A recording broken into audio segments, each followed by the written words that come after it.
नमस्कार दर्शक बंधु आपण मानंकु आउ गोटे नुआ राशि भिडियो स्वागत। दर्शक बंधु नुआ वर्ष 2025 आसवाई आ बहुत अल्प दिन बाकी रही।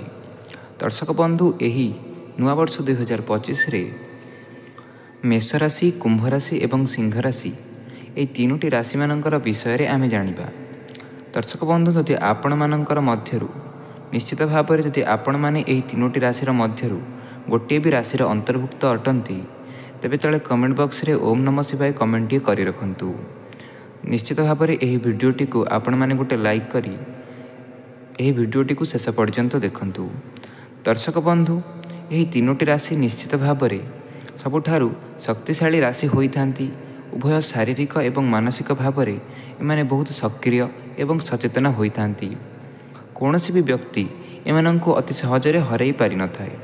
दर्शक बंधु मेष राशि कथा कहतु, सिंह राशि कथा कहतु कि कुंभ राशि कथा कहतु, निश्चित भाव में यही तीनोटी राशि व्यक्तिविशेष माने यही वर्ष 2025 रे उन्नति करने जाउछंती। सेमानंकर परिवार सब प्रकार दुख दुर्दशा को दूर करने जाउछंती। दर्शक बंधु वर्ष 2025 टी सेमानंक पई एक नुआ आशा नहीं आसीबो। सेमानंकर करुथिबा कार्य संस्थारे बा सेमानंकर सब प्रकार कार्य निश्चित भाव में वर्ष 2024 टी यही दिन गुड़िक निश्चित भाव में सेमानंकर जीवन परिवर्तन करदेव। दर्शक बंधु बहु अधिक संभावना रही जे वर्ष 2025 टी एमानंकर पई निश्चित भाव में एक नुआ आशा नहीं आसीबो। दर्शक बंधु आपण मानक कहि रख जे वर्तमान ग्रह चक्र रे जेपरि गति रही एवं जेपरि राशि चक्र जेपरि गति करुछि, कुंभ राशि एवं सिंह राशि निश्चित भाव में वर्ष 2025 रे दूर जगह को भ्रमण करिवार अधिक संभावना रही। जदि आम कथा मेष राशि विषय में जदि एमाने विद्यार्थी अछंती बा शिक्षार्थी अछंती निश्चित भाव में सेमाने जदि कौनसी प्रकार ज्ञान अध्ययन करुछंती निश्चित भाव में यही वर्षटी सेमानंक पई खूब भल रहिबा पई जाउछि।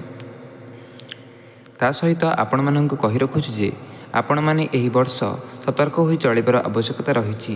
यदि कौनसी खराब जिनस बा कौनसी खराब बाट को आपण जाउछंती तेबे सेठु फेरिबा आपणक पई बहुत कष्टकर होई पड़िबो।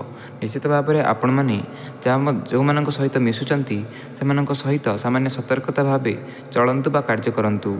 निश्चित भाव में आपण जेतेबेले उच्च पदवी को जिबे तेबे आपणकर थिबा पाख लोक निश्चित भाव में आपणको ईर्षा करी से तार निजर खराब उद्देश्य रे आपण मानंकु फसाइबा पई चेष्टा करिवे। सेही सबु जिनिसरु आपण मानंकु मुकुलिबार अछि। आपण माने हाथे मापी चाखिंडे चलिबार आवश्यकता रही। कहिबार अर्थ जे जदि आपण माने कोनसी काम करूछंती तेबे सेथिरे आपण माने सतर्क होई से कार्यटी को करंतु।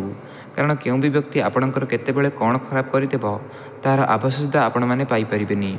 दर्शक बंधु मेष राशि व्यक्ति विशेष माने बहुत सरल होगा सहित निरीह होइथांती। कौनसी व्यक्ति को सेमाने कौनसी व्यक्ति उपरे खराब नजर रखिबा बा कौनसी व्यक्ति को उद्देश्य रखी सेमानंकर उपरे कौनसी खराब अपमानजनक कथा कहिबा मेष राशि व्यक्ति विशेष माने केबे भी एई कार्य सब करि नथांती। ता सहित आपण मानंको कहि रखुछि जे जदि आपण माने सिंह बा कुंभ राशि व्यक्ति अटंती एमाने मानसिक भाव बहुत शक्त होइथांती। कौनसी भी व्यक्ति एमानंकु खराब कथा कही निंदा करी केबे भी कष्ट देई पारंती नहीं।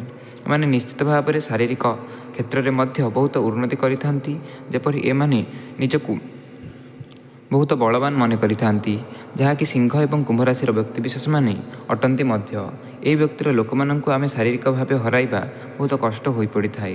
दर्शक बंधु यही तीनोटी राशि निश्चित भाव में वर्ष 2025 रे सेमानकर कौनसी प्रकार आर्थिक समस्या रहिबो नाही। जो प्रकार जिनिस को सेमाने आशा करथिले बा क्रय करिबा पई चाहुथिले वर्ष 2025 रे सबु सेमाने प्राप्त करि देई परिबे। कौनसी प्रकार चिंता जदि सेमानंकु पूर्वर थिला तेबे से सब प्रकार चिंता धीरे धीरे दूर होइजिबो। आपण मानंकर सब स्वप्न निश्चित भाव में भोलानाथ पूरा करिबा पई जाउछंती। आपण मानंकु कहि रखुछि जे जो भी किसी आशा बा जो भी किसी इच्छा आपण पूर्वर करथिले ताहा आपण परिवार थिबा सदस्य मानक पई हो किंबा निज पई हो निश्चित भाव में आपण मानकर समाज रे आपण मानकर प्रशंसा हेबो एवं आपण आशा करथिबा जिनिस को एही वर्ष 2025 रे प्राप्त करिबार बहु अधिक संभावना रही। कौनसी प्रकार चिंता आपण मानकु सेतेटा कष्ट दे पारिबो नाही जो प्रकार कष्ट आपण माने पूर्व वर्ष मानकरे पाइछंती। दर्शक बंधु आपण माने निश्चिंत रुहंतु। वर्ष 2025 टी आपण मानकर सब आशार निश्चित भाव में सब आशा को पूरण करने को लगिबो एवं आपण माने जो भी किसी जिनिस चाहिथिले से सब गुड़िक आपण माने प्राप्त कर दे पारिबे। धन्यवाद।